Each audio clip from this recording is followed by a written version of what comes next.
Linear regression ये topic है आप लोगों का सेक्शन सी में, यही पढ़ना था ना। तो इसमें सबसे पहले आता है स्कैटर डायग्राम। मतलब जैसे मान लो अगर कोई दो डेटा है, दोनों का अगर हम कंपैरिजन कर रहे हैं कि दोनों एक दूसरे से रिलेटेड है या नहीं, तो उस केस में ये स्कैटर डायग्राम जो है वो यूज करते हैं। फॉर एग्जांपल अगर दूध का प्राइस बढ़ेगा तो उससे रिलेटेड जो मिल्क प्रोडक्ट्स है उनके प्राइसेस भी इंक्रीज होंगे। क्लियर हुआ ये चीज? तो वो दोनों एक दूसरे से रिलेटेड है। तो अगर उसका हम स्कैटर प्लॉट बनाएंगे, जैसे मिल्क का प्राइस सपोज इस तरह से इंक्रीज हो रहा है, ठीक है, इस तरह से, तो उससे रिलेटेड जो प्रोडक्ट है फॉर एग्जांपल चीज या पनीर, तो उनके प्राइसेस भी अकॉर्डिंगली क्या होंगे, इंक्रीज होंगे। समझ में है? तो स्कैटर प्लॉट एक्चुअली क्या देता है, दो डिफरेंट डेटा का एक टू डायमेंशनल स्पेस में प्लॉट देता है, जिससे हम दोनों के बीच में एक एनालिसिस ड्रॉ कर सकते हैं।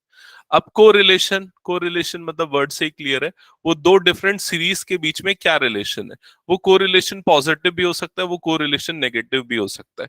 पॉजिटिव कोरिलेशन जैसे कि मैंने यहाँ पर एक एग्जांपल बताया, मिल्क के प्राइस बढ़ेंगे तो रिलेटेड प्रोडक्ट के प्राइस भी क्या होंगे, इंक्रीज होंगे, तो ये पॉजिटिव कोरिलेशन है। अगर नेगेटिव कोरिलेशन की बात करें तो फॉर एग्जांपल अगर पेट्रोल के प्राइसेस बढ़ेंगे तो गाड़ियों की सेल्स डिक्रीज होगी, ठीक है, तो वो नेगेटिव कोरिलेशन है। तो ये कोरिलेशन दो तरह के हो सकते हैं यहाँ पर, ठीक है। लेकिन कई बार हो सकता है कुछ डेटा एक दूसरे से किसी भी तरह से कोरिलेटेड नहीं हो, तो अनकोरिलेशन, नॉट कोरिलेटेड ये भी हो सकता है। तो उसके लिए एक कोरिलेशन कोफिशिएंट का यूज किया जाता है, जिसको हम आगे डिस्कस करेंगे। इसके बाद आते हैं रिग्रेशन पे।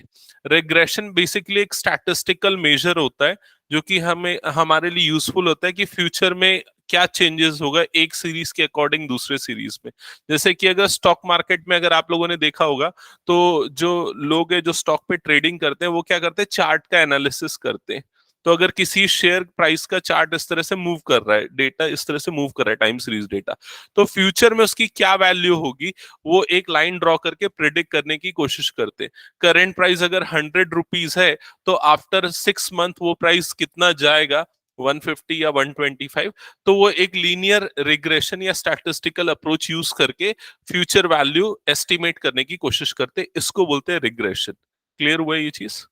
अब रिग्रेशन लाइन क्या होती है, जैसे यहां पर हमने बताया कि प्राइसेस अगर इस तरह से मूव कर रही है, तो ये प्राइसेस के जो मूवमेंट है, इनकी जो प्राइस का मूवमेंट है, उसमें हम एक ऐसी लाइन ड्रॉ करने की कोशिश करते हैं जो कि बेस्ट फिट हो। बेस्ट फिट का मतलब क्या है, उनके सारे डेटा से सबसे मिनिमम, सबसे पास हो, या सारे डेटा के बीच का जो डिस्टेंस है वो सबसे क्या हो, कम हो। तो ऐसी लाइन को रिग्रेशन लाइन बोलते हैं। क्लियर?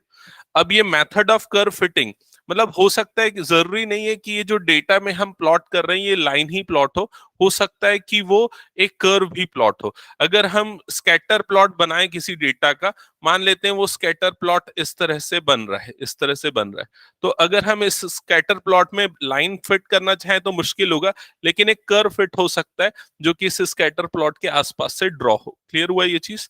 तो इसलिए मेथड ऑफ कर्व फिटिंग इसको बोला जाता है। अब मेथड ऑफ कर्व फिटिंग में एक लीस्ट स्क्वायर मेथड है। लीस्ट स्क्वायर मेथड में हम क्या करते हैं, हम कर्व को इस तरह से फिट करते हैं कि ये जो डिस्टेंसेस है स्कैटर प्लॉट के, जो इस कर्व से डिस्टेंसेस है, वो क्या होने चाहिए, मिनिमम होने चाहिए। क्लियर ये चीज? तो आपके में कर्व फिटिंग में कर्व तो नहीं है, लाइन का ही बस है, रिग्रेशन लाइन का ही टॉपिक आप लोगों के सिलेबस में है। ओके, अब आते regression y on x and x on y। मतलब यहीं से एक्चुअल में टॉपिक स्टार्ट होता है। इसके पहले तो प्री रिक्विजिट है, ये क्या होता है। जैसे मान लो यहाँ पर ये आपके स्कैटर प्लॉट का एक कोई पॉइंट है x, y, दो सीरीज है x और y वाली सीरीज, मतलब दो डेटा है, जैसे दो प्राइसेस है, ठीक है। अब अगर आपको कोई लाइन ड्रॉ करनी है तो हम ना यहाँ दो तरह की चीजें कंसीडर करेंगे। इस पॉइंट का इस लाइन से डिस्टेंस कितना है। अगर y एक्सिस के पैरेलल लिया जाए तो ये डिस्टेंस हो सकता है, और अगर इस पॉइंट का इस लाइन से डिस्टेंस अगर x एक्सिस के पैरेलल लिया जाए तो ये डिस्टेंस हो सकता है। तो ये डिस्टेंस मिनिमम होना चाहिए रिग्रेशन लाइन प्लॉट करने के लिए, ठीक है। तो ये डिस्टेंस मिनिमम y एक्सिस के अलोंग भी हो सकता है, x एक्सिस के अलोंग भी हो सकता है। सो बेस्ड ऑन दिस हमारे पास दो डिफरेंट रिग्रेशन लाइन होगी, एक y ऑन x और दूसरी क्या होगी, x on y। Clear? y on x वाली जो लाइन होगी उसकी equation y is equal to M X plus C के फॉर्म में होगी। m ऑब्वियसली क्या होगा, स्लोप होगा। और यहाँ पर x is equal to M Y plus C के फॉर्म में होगी अगर x ऑन y है। क्लियर ये चीज? यहां पर ये जो m है, ये m एक्चुअली इसको my(x) या by(x) से रिप्रेजेंट करते हैं। ये सबसे इंपॉर्टेंट टॉपिक है, इसी से रिलेटेड क्वेश्चंस आपके बुक में है। तो by(x) जो है इसको बोला जाता है regression coefficient of y on x। Similarly यहां पर जो y का कोफिशिएंट होगा उसको mxy या bxy से रिप्रेजेंट किया जाता है। यूजुअली ये नोटेशन यूज किया जाता है। इसको बोला जाता है regression coefficient of x on y। Clear? तो ये टर्मिनोलॉजी क्लियर होनी चाहिए, regression coefficient of x on y and y on x। Okay, आगे बढ़ते हैं। अब देखो यहां पर रिग्रेशन कोफिशिएंट, मतलब रिग्रेशन कोफिशिएंट और कोरिलेशन कोफिशिएंट, ये इनके बारे में बताया ग्राफ के थ्रू। मान लो अगर x ऑन y और y ऑन x, हमने ये दोनों लाइन प्लॉट की, ये दोनों लाइन कोइंसाइड कर रही है, एक के ऊपर एक फॉल कर रही है, और ये लाइन राइजिंग है, मतलब इंक्रीजिंग है। ठीक है, तो इस केस में ये परफेक्टली पॉजिटिव कोरिलेशन होगा। परफेक्ट पॉजिटिव कोरिलेशन मतलब यहां पर आर की वैल्यू क्या होगी? 1 होगी, +1 होगी। आर क्या होता है? आर होता है कोरिलेशन कोफिशिएंट। कोरिलेशन कोफिशिएंट, और कोरिलेशन कोफिशिएंट आर की वैल्यू -1 से +1 के बीच में होती है। अगर आर की वैल्यू +1 है तो परफेक्ट पॉजिटिव कोरिलेशन, आर की वैल्यू -1 है तो परफेक्ट नेगेटिव कोरिलेशन, जिसमें ये फॉल करेगा, दोनों लाइन कोइंसाइड करेगी। और अगर आर की वैल्यू 0 है मतलब दोनों लाइन एक दूसरे के परपेंडिकुलर होगी। क्लियर हुआ ये चीज?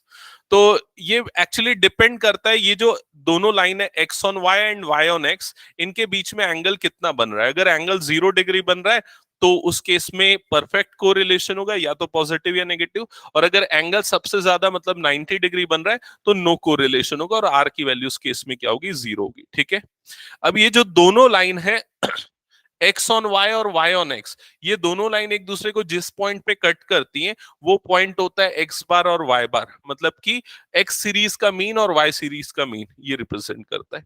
ठीक है, तो इस पे भी बेस्ड क्वेश्चंस आते हैं। ओके, अब हम आगे बढ़ते हैं नेक्स्ट। अब जो चीजें, अब पूरे फॉर्मूले यूज होने वाले हैं, तो उसके लिए मैं आप लोगों के बुक का जो पीडीएफ है उसको इंपोर्ट कर देता हूँ, फॉर्मूले वाला, क्योंकि बहुत सारे फॉर्मूले, उसको एक्सप्लेन करके फिर हम सीधा क्वेश्चंस पे जंप करेंगे।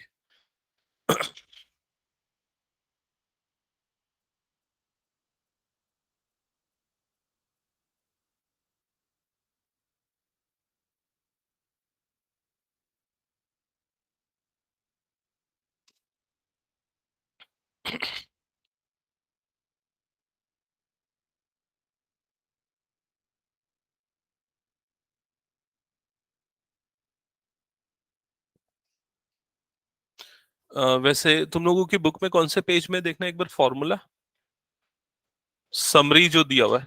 नहीं नहीं, एक समरी दिया है, उसके लास्ट में देखना, एक समरी दिया होगा।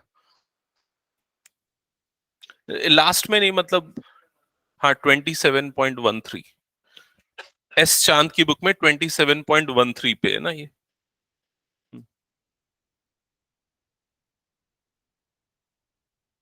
ओके, सो ये आपको दिख रहा है यहाँ पर, summary of list of formula. ठीक है, तो ये फॉर्मूले हमको पता होने चाहिए। तो देखो रिग्रेशन इक्वेशन, सबसे पहले देखते हैं रिग्रेशन इक्वेशन क्या होता है। तो जैसे यहाँ पर मैंने ऑलरेडी बताया था, y is equal to mx plus c, ये होगा। ठीक है, अब अगर 2 point form of equation of line क्या होता है आपको याद होगा, y minus y1 is equal to m times of x minus x1। 2 point नहीं, पॉइंट स्लो फॉर्म अगर बोला जाए तो यहाँ पर y minus y bar is equal to m की जगह पे क्या आ जाएगा? बी वाई एक्स, ये y ऑन x अगर ले ले तो x minus x bar, x on y लेंगे तो ये फॉर्मूला बन जाएगा। नहीं नहीं नहीं, ये अलग चीज है, वो डिस्टेंस नहीं है। B Y X actually slope है इसका, स्लोप है, वो डिस्टेंस बोलना गलत होगा उसको।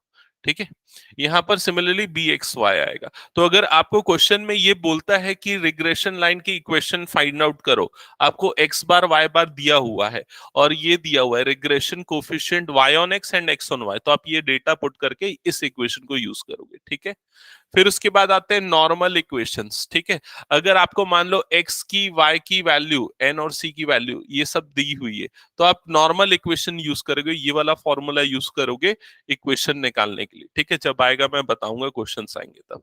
अब उसके बाद रिग्रेशन कोफिशिएंट, रिग्रेशन कोफिशिएंट निकालने के लिए जैसे y ऑन x निकालना है तो रिग्रेशन कोफिशिएंट इस फॉर्मूले से निकाला जाएगा। यहाँ पर r कोरिलेशन कोफिशिएंट होता है, सिग्मा y क्या होता है, standard deviation of y series, sigma x क्या होगा, standard deviation of x series. Similarly अगर x ऑन y निकालना है तो न्यूमरेटर में सिग्मा x आएगा और डिनोमिनेटर में सिग्मा y आएगा, बस इतना डिफरेंस होगा। ओके, आगे बढ़ते हैं। इसके बाद नेक्स्ट आते हैं, अगर आपको सपोज यहां पर ये बोल रहा है कि डेविएशन फ्रॉम द मीन के थ्रू अगर आपको बी वाई एक्स और बी एक्स वाई निकालना है तो कैसे निकालेंगे। डेविएशन फ्रॉम मीन का मतलब क्या है, जैसे मान लो आपको एक्स दे दिया, सीरीज दे दिया और एक्स बार की वैल्यू पता है, तो एक्स माइनस एक्स बार जो है उसको डी एक्स से रिप्रेजेंट करेंगे, मतलब deviation of x from its mean. Similarly ये डी वाई से रिप्रेजेंट होगा, तो डी एक्स और डी वाई की वैल्यू को हम यहाँ पर पुट करके बी वाई एक्स निकालेंगे और सिमिलरली यहां पर पुट करेंगे तो बी एक्स वाई निकलेगा। जब हम एग्जांपल्स करेंगे तो क्लियर हो जाएगा कैसे ही अप्लाई होते हैं। ओके, फर्दर इसी का दूसरा फॉर्म इसने बनाया। ठीक है, दूसरा फॉर्म ये है कि हम इसको अगर डी एक्स की वैल्यू यहां पर पुट कर दे, डी वाई की वैल्यू यहां पुट कर दे, सिंप्लीफाई करें तो ये वाला फॉर्मूला उसी से डिराइव हो सकता है। डेरिवेशन पार्ट पे मैं नहीं जा रहा हूं बट ये इसी से डिराइव्ड फॉर्मूला है, तो दोनों फॉर्मूले हम यहां पर यूज कर सकते हैं ये निकालने के लिए, रिग्रेशन कोफिशिएंट्स निकालने के लिए। ओके, फर्दर एक और मेथड है रिग्रेशन कोफिशिएंट निकालने का, अज्यूम्ड मीन मेथड। तो कई बार क्वेश्चन में मेंशन्ड होता है कि अज्यूम्ड मीन मेथड से निकालो या फिर इस मेथड से निकालो, मीन डेविएशन मेथड से। तो अज्यूम्ड मीन मेथड से निकालना है तो इसमें हम u और v निकालेंगे। u जो है डेटा का या सीरीज का अज्यूम्ड मीन a से डेविएशन और यहाँ b से डेविएशन, ये फॉर्मूले यूज होंगे यहाँ पर। ठीक है, तो ये सारे फॉर्मूले दिए हुए, इन फॉर्मूले को यूज करना है हमको आगे। फर्दर यहां पर देखो एक और इंपॉर्टेंट चीज ध्यान में रखना, ये वाला फॉर्मूला भी कई जगह पे यूज होता है। देखो जैसे टू लाइंस ऑफ रिग्रेशन है, X on Y and Y on X, दोनों जहां पर कट करेंगी वाला पॉइंट क्या होगा, X bar Y bar, already मैंने बता दिया। ठीक है, अब कोफिशिएंट ऑफ कोरिलेशन आर जो है उसको निकालने का ये फॉर्मूला होता है, मतलब R square is equals to क्या होगा, बी वाई एक्स और बी एक्स वाई इसके बराबर होगा। क्लियर ये चीज, आर की वैल्यू -1 से +1 के बीच में होगी। अब देखो यहां पर जब हम इसकी वैल्यू निकालेंगे ना तो पॉजिटिव और नेगेटिव दोनों आएगा, तो आर की वैल्यू पॉजिटिव लेनी है कि नेगेटिव लेनी है वो रिग्रेशन कोफिशिएंट के ऊपर डिपेंड करेगा। अगर ये दोनों नेगेटिव है तो आर नेगेटिव होगा, ये दोनों अगर पॉजिटिव है तो आर क्या होगा, पॉजिटिव होगा। ठीक है ये चीज। ओके, तो अब सीधा हम स्टार्ट करते हैं क्वेश्चन सॉल्व करने से। ठीक है, तो यहां पर कुछ एग्जांपल्स ले लेते हैं। सबसे फर्स्ट एग्जांपल, एक मिनट इधर ध्यान देना, फर्स्ट एग्जांपल मैं ले रहा हूं। हाँ हाँ,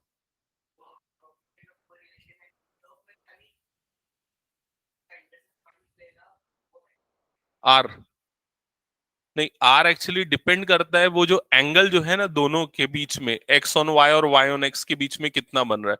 अगर वो 90 डिग्री तो वो 0 होगा। हाँ, और अगर मान लो वो 0 डिग्री है तो वो +1 हो जाएगा या -1 हो जाएगा, ये बताता है आर। ओके, अब इस क्वेश्चन पे आते हैं, एग्जाम्पल 3। यहां पर ध्यान देना, देखो क्या लिखा हुआ है क्वेश्चन में, if r is equals to 0 then show that two regressions are parallel to the axis। मतलब अगर r की वैल्यू 0 है तो दोनों रिग्रेशन लाइंस जो है वो एक्सेस के पैरेलल होंगे। तो देखो रिग्रेशन लाइन की इक्वेशन क्या बताई थी, y minus Y one is equals to B Y X into X minus X one, X minus X bar, ऐसा था।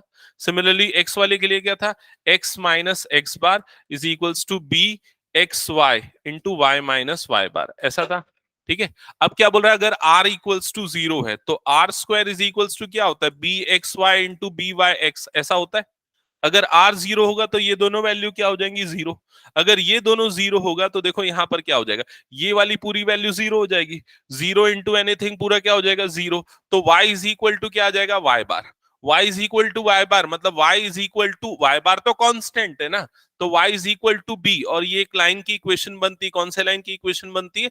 हॉरिजॉन्टल लाइन की इक्वेशन बनती है। और हॉरिजॉन्टल लाइन मतलब पैरेलल टू क्या हो जाएगा? ये एक्स एक्सिस। उसी तरीके से यहाँ पर ये क्या हो जाएगा? x is equal to X bar, मतलब ये किसकी इक्वेशन बन जाएगी? वर्टिकल लाइन की इक्वेशन, जो कि पैरेलल टू क्या होगा?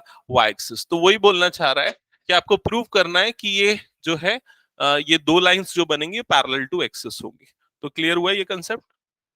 ओके, नेक्स्ट आते हैं नेक्स्ट एग्जांपल पे। तो देखो यहाँ पर एग्जांपल नंबर 4 आपको सामने स्क्रीन पे दिख रहा है।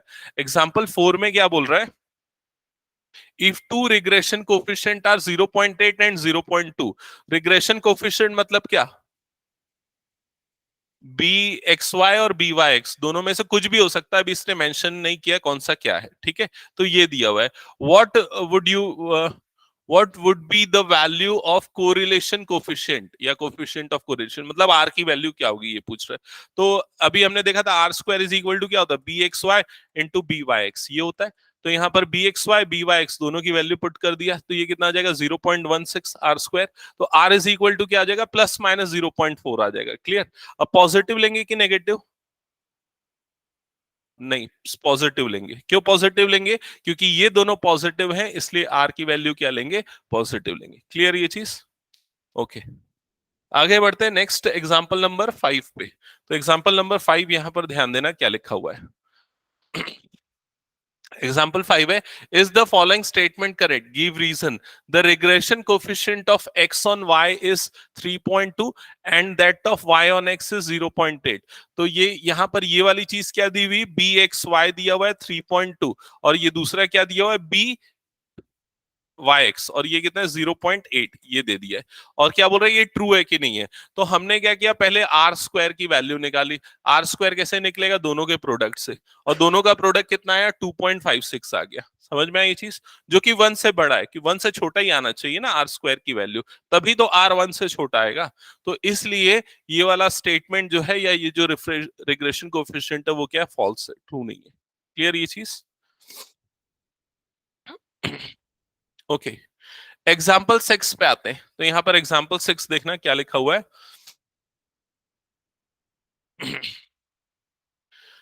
Is the following statement true? Give reason. यहां पर एक इक्वेशन दी हुई है और ये दो इक्वेशन दी हुई है। दो इक्वेशन, दो रिग्रेशन इक्वेशन आपको दी हुई है, ठीक है। और ये स्टेटमेंट ट्रू है कि नहीं आपको चेक करना है। पहली वाली जो इक्वेशन है वो y ऑन x है, दूसरी वाली जो इक्वेशन है वो क्या है? x ऑन y है, ये मेंशन किया उसने, ठीक है। तो फर्स्ट वाली इक्वेशन y ऑन x है, तो ये देखो, ये वाली इक्वेशन को मैं रीराइट करता हूं। y ऑन x का फॉर्म क्या होता है? y ऑन x का होता है y is equals to b, हाँ, y is equals to M X plus C. इस फॉर्म में हम इसको रिप्रेजेंट करते हैं, तो क्या हो जाएगा ये? y इज इक्वल्स टू 40/18, ऐसा हो जाएगा, माइनस 5/18, 40/18x। चेक करना एक बार, ऐसे ही आएगा ना, ये हो जाएगा। तो यहां से आपको m मतलब कि बी वाई एक्स की वैल्यू क्या मिल जाएगी? 40/18 मिल जाएगी। क्लियर हुआ ये चीज? सिमिलरली दूसरी वाली इक्वेशन को जब रीराइट करेंगे तो वो क्या हो जाएगा? x is equals to M Y plus C, इस फॉर्म में लिखेंगे तो ये हो जाएगा x is equals to 10/8y plus 6/8, ये जो भी होगा। तो ये बी एक्स वाई की वैल्यू, y का कोफिशिएंट कितना आ जाएगा? 10/8 आ जाएगा। ये समझ में आ गया यहां तक? अब हमको बी वाई एक्स और बी एक्स वाई दोनों की वैल्यू मिल गई। अब हम क्या निकालेंगे? रिग्रेशन कोफिशिएंट r की वैल्यू निकालेंगे। तो R square is equal to क्या होता है? दोनों का प्रोडक्ट। तो यहाँ पर हो जाएगा 40/18 इंटू 10/8, ये हो जाएगा 400/144, ये आ जाएगा। तो क्लियर है, आर स्क्वायर की वैल्यू ग्रेटर देन 1 है, ये 1 से बड़ी है। 1 से बड़ी है मतलब ये वैलिड नहीं होगा। समझ में? तो ये बोल रहा है स्टेटमेंट ट्रू है कि नहीं? So the statement is not true, it is false. Clear ये क्वेश्चन भी? ओके, ऑनलाइन में वास्पा आरसी समझ में आ रहा है क्या? Yes sir. Okay, next question पे मूव करते हैं। देखो यहां पर ध्यान देना, एग्जाम्पल 7, ये एग्जाम्पल इंपॉर्टेंट है क्योंकि ये देखो 2020 में इस टाइप का क्वेश्चन आया हुआ है आपके बोर्ड एग्जाम्स में, तो इस बार भी एक्सपेक्टेड है। क्या लिखा है? Find the regression coefficient this and this, correlation coefficient R for the following data. तो आपको यहाँ पर ये रिग्रेशन कोफिशिएंट और कोरिलेशन कोफिशिएंट ये सारी चीजें निकालनी है। ठीक है, आपको डेटा दिया हुआ है, ये डेटा है आपका। तो एक्चुअली फर्स्ट वाली जो वैल्यू है वो एक्स सीरीज की वैल्यू है, सेकेंड वाली वैल्यू जो है वो वाई सीरीज की वैल्यू है। क्लियर ये चीज? अब यहाँ पर ये निकालने के लिए हम कौन सा फॉर्मूला यूज करेंगे? तो आपका वही फॉर्मूला वाला जो पेज था उसमें जाना, फॉर्मूला वाला पेज पे।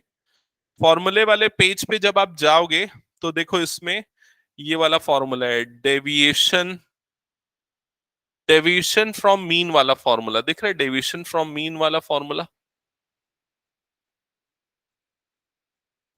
डेविएशन फ्रॉम मीन वाला भी लगा सकते, या ये वाला original value are based on, ये जो थर्ड का थर्ड, थर्ड का थर्ड भी अप्लाई कर सकते। थर्ड का थर्ड ज्यादा इजी होगा इसमें अप्लाई करना। देखो थर्ड का थर्ड दिख रहा है क्या? हाँ, तो थर्ड का थर्ड में दो फॉर्म दिया हुआ है जिस दोनों एक दूसरे से रिलेटेड है, एक में एन कॉमन निकाल के काट दिया और कुछ नहीं है।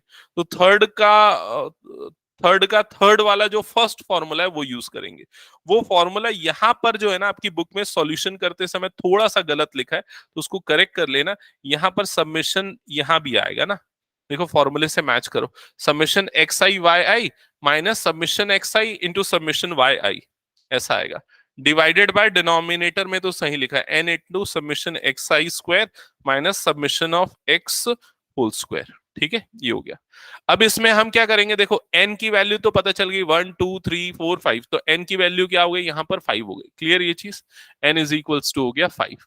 अब हम क्या करते हैं? एक्स आई का सम निकाल लेते हैं, तो सबमिशन ऑफ एक्स आई हो गया ये आपका, ये सबमिशन ऑफ वाई आई हो गया, ये एक्स आई का स्क्वायर है तो summation of X I square हो गया, ये summation of Y I square हो गया। तो यहां तक क्लियर? ये देखो ये चारों चीजें हमने निकाल ली।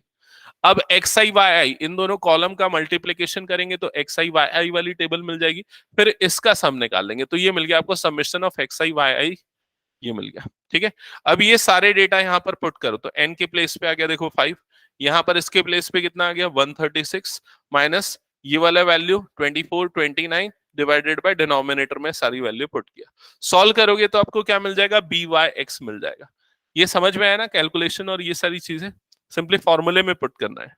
सेम चीज बी एक्स वाई के फॉर्मूले में पुट करेंगे तो हमको ये वाली वैल्यू मिल जाएगी, ये कितनी आ गई? 0.13। क्लियर ये चीज? ठीक है, तो ये दोनों मिल गया regression coefficient X on Y and Y on X. अब आपको क्या निकालना है? कोरिलेशन कोफिशिएंट निकालना है आर। तो आर क्या होता है? दोनों के product, R square is equals to product of both the regression coefficient.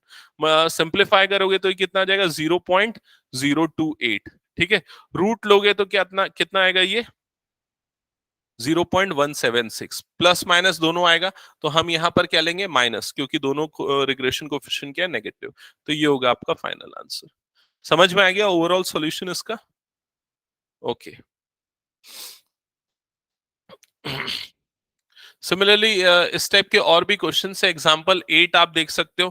देखो एग्जांपल 8 में क्या दिया हुआ है? अब जो है ना, अब ज्यादा फोकस हम उन पे करेंगे प्रीवियस ईयर वाले क्वेश्चंस पे। ठीक है, अभी एग्जांपल 8 हालांकि ले लेते हैं। क्या लिखा हुआ है? From the following data calculate correlation coefficient. Correlation coefficient मतलब आपको क्या निकालना है? आर निकालना है। स्टैंडर्ड डेविएशन ऑफ वाई मतलब सिग्मा वाई, ये दो चीजें निकालनी है। Sigma Y is equal to question mark. तो यहां पर आपको क्या दिया हुआ है? एक्स की वैल्यू दी हुई है। ठीक है, X is equals to 0.85 Y, ये दिया हुआ है। ठीक है, x is equal to 0.85y मतलब क्या है? ये वाला 0.85 क्या है? हाँ, b x on y, b x y की वैल्यू दी हुई 0.85। क्लियर हुआ ये चीज? y की वैल्यू दी हुई है, y is equal to 0.89x। ठीक है, मतलब ये क्या मिल गया? b y on x, b y x, तो ये हो गया 0.85। सिग्मा x की वैल्यू आपको दी हुई है, ये कितनी दी हुई है? 3 दी हुई है। क्लियर हुआ ये चीज? आर निकालने के लिए क्या करोगे? आर निकालने के लिए देखो ये वाला फॉर्मूला है, ये फॉर्मूले में पुट कर दोगे तो ये मिल जाएगा आपको आर। वो क्या आएगा? पॉजिटिव, क्योंकि दोनों पॉजिटिव है। अब देखो यहां पर जो मैंने फॉर्मूले लिखाए थे ना, इसमें जो थर्ड वाला था फॉर्मूले वाली जो टेबल है, जो आपकी बुक में थी फॉर्मूले वाली टेबल, इसमें रिग्रेशन कोफिशिएंट जो थर्ड पॉइंट है उसका फॉर्मूला देखो यहां पर, ये वाला फॉर्मूला आपको दिख जाएगा बी एक्स वाई का, R into sigma X upon sigma Y, याद आया ये चीज? ठीक है, तो इस फॉर्मूले में हम वैल्यू पुट कर देंगे, बी एक्स वाई निकाल लिया था, आर निकाल लिया था, सिग्मा एक्स क्वेश्चन में दिया हुआ था, सिग्मा वाई की वैल्यू मिल जाएगी यहां पर से, standard deviation on Y. Clear? Okay. तो यहां पर हमने क्वेश्चन नंबर 8 कर लिया, अब क्वेश्चन नंबर 9। हाँ, ये एग्जाम्पल 9 हम कर लेते हैं क्योंकि ये एग्जाम्पल भी प्रीवियस ईयर में आया हुआ है, तो इसको जल्दी से एक बार देख लेते हैं। ठीक है, देखो यहां पर क्या लिखा हुआ है, ये क्वेश्चन 2009, 2020, 16 तीन ईयर में आया हुआ है। क्या लिखा हुआ है? The line of regression are set of data. तो यहां पर रिग्रेशन लाइन दी है, एक ये है और दूसरी वाली लाइन ये है। ठीक है, अब इसमें क्या बोल रहा है? The variance of x is 9। Variance of x मतलब किसकी वैल्यू दी हुई? सिग्मा एक्स स्क्वायर की वैल्यू दी हुई है 9। तो स्टैंडर्ड डेविएशन मतलब सिग्मा एक्स कितना हो जाएगा? 3। ये चीज क्लियर? कोई डाउट? हाँ, नहीं, यहाँ स्टैंडर्ड डेविएशन हमेशा पॉजिटिव ही रहता है। स्टैंडर्ड डेविएशन वो डेविएशन होता है, एक्चुअल में डिस्टेंस होता है, वो हमेशा पॉजिटिव लिया जाता है। ओके, अब इसमें क्या बोल रहा है? The mean value of X on Y निकालना है। The mean values of X and Y मतलब क्या निकालना है? एक्स बार वाई बार निकालना है। सेकेंड पार्ट में coefficients B Y X and B X Y ये निकालना है। स्टैंडर्ड डेविएशन ऑफ वाई ये निकालना है, मतलब क्या निकालना है? सिग्मा वाई की वैल्यू निकालनी। क्लियर ये चीज? और क्या बोल रहा है? The value of Y for X is equal to 2, मतलब इक्वेशन में हम एक्स की जगह पे 2 रखेंगे, वाई निकालेंगे, तो वाई ऑन एक्स निकालेंगे, वाई ऑन एक्स वाली इक्वेशन में हम ये रखेंगे। ठीक है, the value of x for this, तो एक्स ऑन वाई वाली इक्वेशन में ये रखेंगे, क्योंकि हमारे पास दो इक्वेशन है ना, एक एक्स ऑन वाई और दूसरी वाई ऑन एक्स। लेकिन अभी हमको ये नहीं पता कौन सी इक्वेशन एक्स ऑन वाई है और कौन सी इक्वेशन वाई ऑन एक्स है। समझ रहे हो? हम किसी को भी कंसीडर नहीं कर सकते। तो स्टार्ट जब हम करेंगे, पहले तो सबसे पहला टास्क पे हम आते हैं। पहले टास्क में आपको क्या निकालना था? एक्स बार और वाई बार। वो निकालना बड़ा सिंपल है, आप दोनों इक्वेशन को सॉल्व कर लो, आपके पास तो कैलकुलेटर अलाउड है, उससे सीधा सॉल्यूशन निकल जाता है।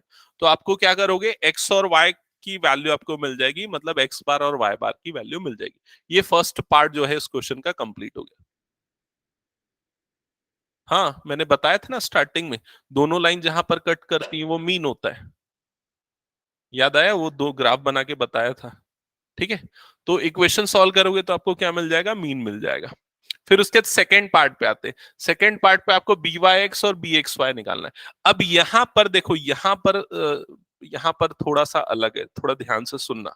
क्या करेंगे? हमको पता नहीं कौन सी इक्वेशन किसकी है, तो हम ये अज्यूम करेंगे कि जो पहली वाली इक्वेशन है वो y ऑन x वाली इक्वेशन है। ठीक है, तो पहली वाली इक्वेशन को हमने y ऑन x कंसीडर किया, तो वो इक्वेशन कुछ इस तरह की हो जाएगी। समझ में आई ये चीज? दूसरी वाली इक्वेशन को ये फर्दर निकाला तो ये वाला है ना। ठीक है, इससे एक मिनट ना, ये हो गया। हाँ, अभी बैठने बोलो ना 5-10 मिनट। टेस्ट हो गया क्या उसका?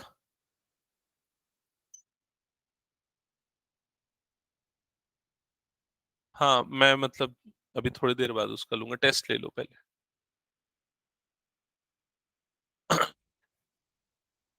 ओके, सो यहां पर से क्या मिल जाएगा? बी वाई एक्स की वैल्यू आपको मिल जाएगी। बी वाई एक्स की वैल्यू कितनी आ जाएगी? 0.8 आ जाएगी। ये क्लियर हुआ? ठीक है, अब सेकंड इक्वेशन से आते हैं। तो सेकंड इक्वेशन हमारे पास ये वाली है, इसको जब सिंप्लीफाई करेंगे तो देखो ये आ जाएगी आपकी regression equation X on Y, जिससे आपको बी एक्स वाई की वैल्यू मिल जाएगी। समझ में? तो बी वाई एक्स और बी एक्स वाई दोनों मिल गया। अब हम आर की वैल्यू निकालेंगे, आर मतलब रिग्रेशन कोफिशिएंट। तो दोनों को मल्टीप्लाई किया, सॉल्व किया, आर की वैल्यू देखो यहां पर क्या आ गई? 0.6 प्लस या माइनस जो भी। अब ये जो आर की वैल्यू आ रही है, ये -1 से +1 के बीच में आ रही है। तो हमारा जो कंसीडरेशन था, हमने क्या कंसीडर किया था कि पहली जो लाइन है वो y ऑन x है, दूसरी जो लाइन है वो x ऑन y है। तो वो हमारा कंसीडरेशन करेक्ट था। अगर हम उल्टा कर अज्यूम कर लेते, मतलब इसको y ऑन x और इसको x ऑन y ले लेते, तो r की वैल्यू -1 से +1 के बीच में नहीं आती, उसके बाहर आती। समझ में आया कि नहीं ये चीज? तो ये चीज बस हमको ध्यान में दे रखना है, जब इस तरह की दो लाइन दी हो और कौन सी y ऑन x है कौन सी x ऑन y नहीं पता, तो हम पूरा एक को अज्यूम करके r की वैल्यू निकालते हैं, -1 टू +1 के बीच में ही, तो हमारा अजम्पशन करेक्ट है, अदरवाइज उसका अपोजिट करेक्ट होगा। क्लियर? तो यहां पर r मिल गया। r मिलने के बाद अब देखो आपको क्या निकालना था, ये चीज निकालनी थी, स्टैंडर्ड डेविएशन निकालना था, तो फर्दर ये वाले फॉर्मूले को यूज करके स्टैंडर्ड डेविएशन ऑफ y निकाल लोगे। ठीक है, फिर क्या बोल रहा है, the value of y for x is equal to 2। y for x is equal to 2 मतलब y ऑन x निकालना पड़ेगा। तो इसके लिए आप क्या करोगे, पहले वाली इक्वेशन में x की जगह 2 रख दोगे और y निकाल लोगे। ठीक है, दूसरे में क्या बोल रहा है, x for y is equal to 3 मतलब x ऑन y निकालना है, तो इस वाली इक्वेशन में क्या करोगे, y की जगह पे 3 पुट कर दोगे, x मिल जाएगा। समझ में आया ये पूरा? ठीक है, ओके। हाँ, नहीं, वो अलग गलत हो जाएगा वो। ठीक है, क्योंकि दोनों अलग अलग लाइन है ना, तो अलग अलग वैल्यूज हमको मिलेंगी।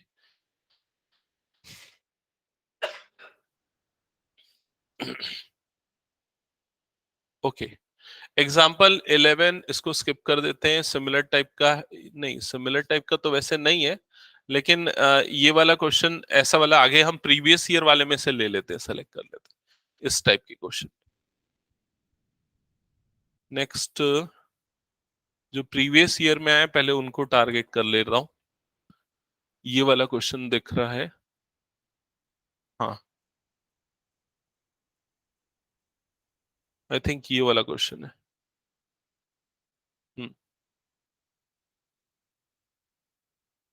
ओके, तो क्वेश्चन में क्या बोल रहा है, calculate Karl Pearson's coefficient of correlation between the marks in English and mathematics obtained by 10 student. तो यहां पर ये वाला डेटा आपको क्या दिया हुआ है, एक्स आई, दूसरा डेटा क्या दिया हुआ है, वाई आई। ठीक है, also find A line two of best fit. तो एक्स आई वाई आई ये दो डेटा दिए हुए हैं आपको। तो सबसे पहला टास्क देखो आप क्या करोगे, सबसे पहले यहाँ पर हमने एक्स आई का कॉलम बना दिया, यहाँ पर हमने वाई आई का कॉलम बना दिया। ठीक है, अब इसके बाद इसको सॉल्व करने के लिए ना हमारे पास अलग अलग अप्रोचेस है। हम यहाँ पर क्या करते हैं, ये वाला डेविएशन मेथड यूज करते हैं। डेविएशन मेथड मतलब डीएक्स डीवाई वाला, पता है डीएक्स डीवाई वाला मेथड। डीएक्स डीवाई में डीएक्स क्या बताता है, एक्स माइनस एक्स बार बताता है।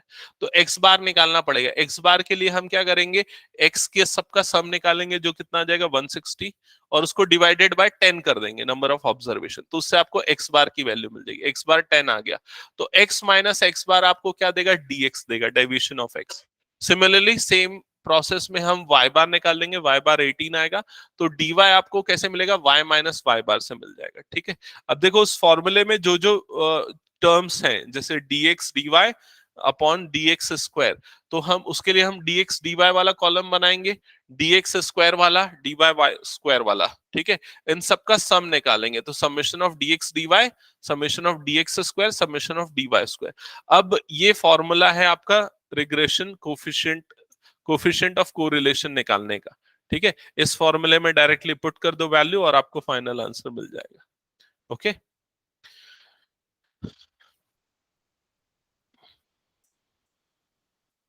इसके बाद नेक्स्ट क्वेश्चन हम लेते हैं, example 12।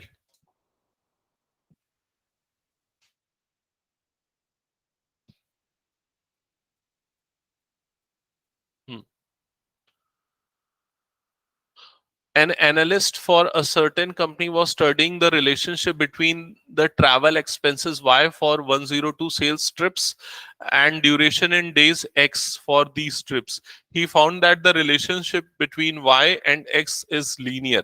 Assume, assume the summary of data like this. ये तो इजी है क्वेश्चन, इसमें आपको सीधा डेटा दे दिया है, summation of X, summation of Y, summation of X square, ये सारी वैल्यू दे दी हुई है। ठीक है, एस्टिमेट द रिग्रेशन।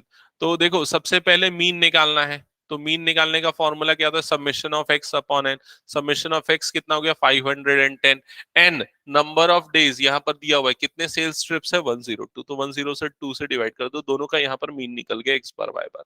ठीक है।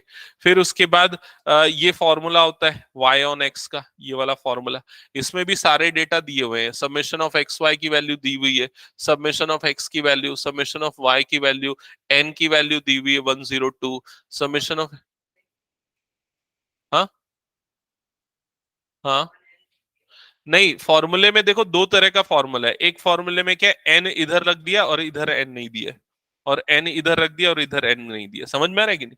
वो n को कॉमन निकाल के काट दोगे तो ये फॉर्मूला बन जाएगा और कुछ नहीं। ठीक है, और ये पूरी वैल्यू पुट करके सॉल्व कर लो। क्लियर हुआ ये?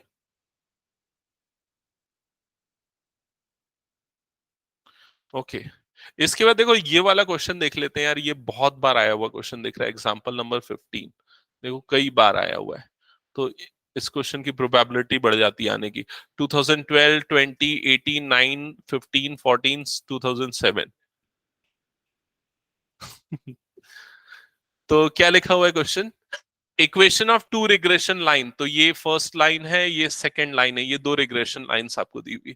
Find the mean of X and mean of Y, मतलब क्या निकालना है, एक्स बार वाई बार। कैसे निकलेगा एक्स बार वाई बार? दोनों इक्वेशन को सॉल्व करके एक्स बार वाई बार। ठीक है। फिर क्या बोला, regression coefficient of Y on X and X on Y, ये निकालना है। ठीक है, तो इसके लिए वही मेथड, हम पहले वाले को वाई ऑन एक्स और दूसरे वाले को एक्स ऑन वाई लेके चल लेंगे। ठीक है, दोनों को सॉल्व करेंगे, दोनों को सॉल्व करने से हमको क्या मिलेगा, बी बी वाई एक्स और बी एक्स वाई की वैल्यू मिल जाएगी, समझ में? तो हमने मान लो पहले वाले को वाई ऑन एक्स ले लिया, दूसरे वाले को एक्स ऑन वाई ले लिया, तो बी वाई एक्स और बी एक्स वाई की वैल्यू मिल गई। ठीक है, लेकिन जब इस वैल्यू को हम ये आर स्क्वायर के फॉर्मूले में पुट करेंगे, R square is equal to क्या होता है, दोनों का प्रोडक्ट, तो ये वाला जो प्रोडक्ट आएगा ये 1 से बड़ा आएगा, मतलब हमारा अजम्पशन गलत था। इसका मतलब पहली वाली जो इक्वेशन है, फर्स्ट वाली इक्वेशन, हाँ, तो फर्स्ट वाली इक्वेशन कौन सी है, x ऑन y है, और सेकंड वाली इक्वेशन कौन सी है, y ऑन x है। क्लियर हुआ ये चीज? तो उसके अकॉर्डिंग क्या होगा, हमारा पूरा इक्वेशन चेंज हो जाएगा।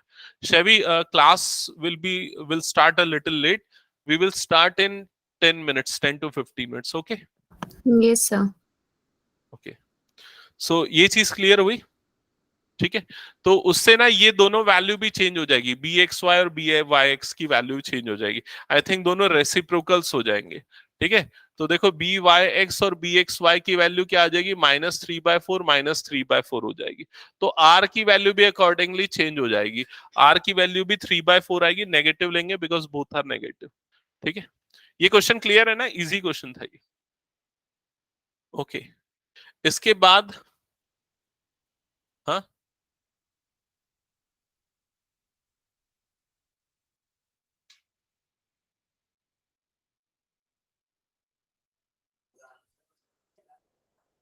नहीं ये मेरे ख्याल से माइनस ही होगा, देखना वो इसलिए ना, देखो यहाँ पर जगह, हाँ, तो नेगेटिव तो लिया है ना, यहाँ पर देखो ना -3/4 लिखा है इसने, -3/4 लिखा है। लास्ट में क्या किया देखो, वहां पर ना ये अपॉन बनाया, 3 इधर पे लिखा, जगह छोड़ के रखा है कि तुम लोग माइनस लगा लो। ठीक है, ओके। एग्जाम्पल 16 सिमिलर वे में सॉल्व होगा, mean of X mean of Y निकालना है, दोनों इक्वेशंस को सॉल्व करना है, कोई इसमें प्रॉब्लम नहीं जाना चाहिए आई थिंक। इसके बाद लगभग सारे क्वेश्चन सेम टाइप के ही हैं, ज्यादा कोई डिफरेंसेस है नहीं। एक बार ये एग्जाम्पल 19 देख लेते हैं। एग्जाम्पल 19, इसमें आपको पॉइंट्स दे दिए, तो x दे दिया, y दे दिया। ठीक है, फिर उसके बाद बाकी सारा प्रोसेस वही है, X square Y square X Y ये सब निकाल के कैलकुलेशन करना है। ये क्वेश्चन भी 19 और 15 दो बार आया हुआ है। ठीक है,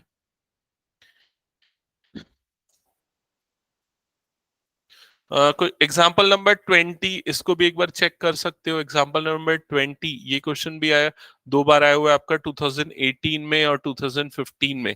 सेम अप्रोच है, एक्स और वाई आपको गिवन है, ठीक है, और आपको क्या फाइंड आउट करना है, क्या फाइंड आउट करने बोल रहा है, फाइंड द इक्वेशन। अच्छा, इसमें इक्वेशन निकालना है, तो इक्वेशन वाला एक क्वेश्चन हम देख लेते हैं। हाँ, इक्वेशन निकालने के लिए हम क्या करेंगे, y minus Y bar is equals to B Y X into X minus X bar. तो इक्वेशन निकालने के लिए आपको y बार x बार पहले तो निकालना पड़ेगा, दोनों का मीन। दोनों का मीन निकालने के लिए दोनों का सम करके divided by number of observations.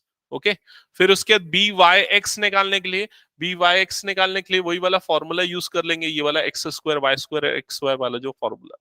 Clear? Okay, वो निकलने के बाद बस इसमें पुट कर देना है, इसमें पुट कर देना, y और x की जगह पे y और x रहेगा, बाकी सब में नंबर्स आएंगे, तो आपको इक्वेशन मिल जाएगा। ठीक है? ओके, यहां पर क्वेश्चन नंबर 21 में थोड़ा सा अलग है। क्या बोल रहा है इसमें? रिग्रेशन y ऑन x निकालना है, लेकिन इसमें इस क्वेश्चन को किससे सॉल्व किया? अज्यूम्ड मेथड से, अज्यूम्ड डेविएशन मेथड से। तो यहां जैसे x दे दिया, y दे दिया, अब हम u निकालेंगे। u क्या होता है? xi माइनस a मतलब हमारा अज्यूम्ड मीन हम ले लेते हैं। तो यहाँ पर अज्यूम्ड मीन इसने क्या ले लिया? 3, तो u निकाल लिया। फिर वैसे ही अज्यूम्ड मीन ऑफ y को क्या ले लिया? 2, तो ये यहां से क्या निकल गया? v निकल गया। uv निकाल के फिर वो जो फॉर्मूला था ना, डेविएशन फ्रॉम अज्यूम्ड मीन वाला फॉर्मूला, uv वाला, उसमें पुट कर देना, आ जाएगा आंसर। नहीं, स्पेसिफाई नहीं करता एक्चुअली, यूजुअली स्पेसिफाई नहीं करता है। तो क्या करना है, हमको डेटा देख के समझ जाना है, कैलकुलेशन अगर बड़ा हो रहा है तो अज्यूम्ड मेथड यूज कर लेंगे, अज्यूम्ड डेविएशन मेथड। ओके